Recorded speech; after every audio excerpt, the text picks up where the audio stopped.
KBDFans is a custom keyboards and parts retailer based in China that often brings the community cool new keyboards, switches, and keycaps. The Niu Mini is a recent project by them that brought a high-profile case to the ortholinear 40% layout. The Niu is available in a variety of colors, though their store only has a couple in stock now and can be configured with either an aluminum or acrylic bottom. I was mostly after a superior typing experience over aesthetics, and when asked, Wei from KBDFans said he preferred the aluminum. Fast forward 2 short weeks, shipping through JC Express, and I had it at my doorstep. I was immediately impressed with the quality. For $105, I got a very smooth teal anode with only a tiny nick on the bottom case that I was willing to overlook. Other than that, there is a little bit of banding on the side of the top case, but it's not noticeable unless you're really looking for it. The case is 2 parts, the bottom and the top. An unusual thing about this top case is that it has an integrated plate. This is a feature that's found on fairly premium boards like the aluminum glue board or the upcoming M60A by Rama. This design gives the board a very solid feel. Something I've noticed with boards with integrated plates is that there seems to be some amount of pinging. I was able to reduce some of it by placing some craft foam under the PCB, but I assume placing some foam between the PCB and the plate will further improve it, like it did for my K-type. Another thing to note about the design is that unlike a lot of other 40% boards, this one has a built-in incline. This was actually a point of appeal for me as I found the flat profile on the Planck to be harder to use. I do know that a lot of people prefer the zero incline though, so your mileage may vary. When fully assembled, it is nice and hefty in the hand.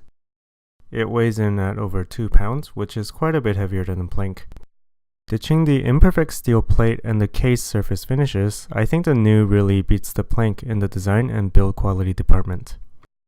It isn't without its flaws though. One issue that I had were with the 4 screws. The bottom 2 screws don't actually sit flush with the case, and I also had trouble reaching into the holes to access the top 2 screws with my iFixit knockoff toolkit. You're going to need one of those dedicated small bit screwdrivers to effectively assemble it.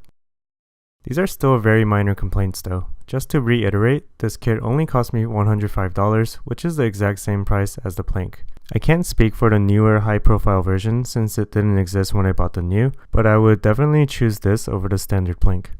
Mine is built with Gateron yellows that's had its stem swapped with vintage blacks. The keycaps are a Devlin K-series model that's insanely thick. Here's a typing demonstration with this configuration.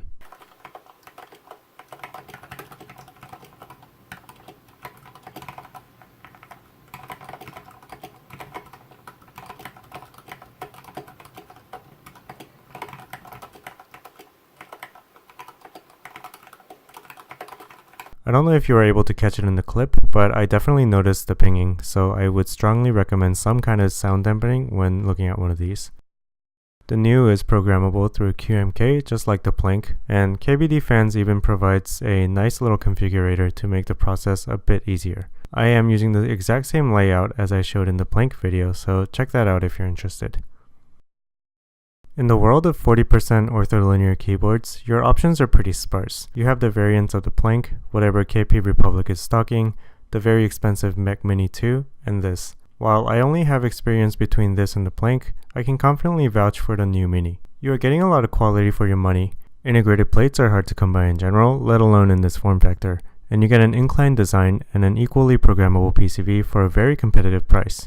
If you want to get into the world of ortholinear and tiny keyboards, I think this is a very good contender, especially against the Planck. Thank you for watching, like the video if you liked it, and make sure to subscribe for more. Next time, I will be shifting gears a tiny bit and see what a staggered 40% board offers.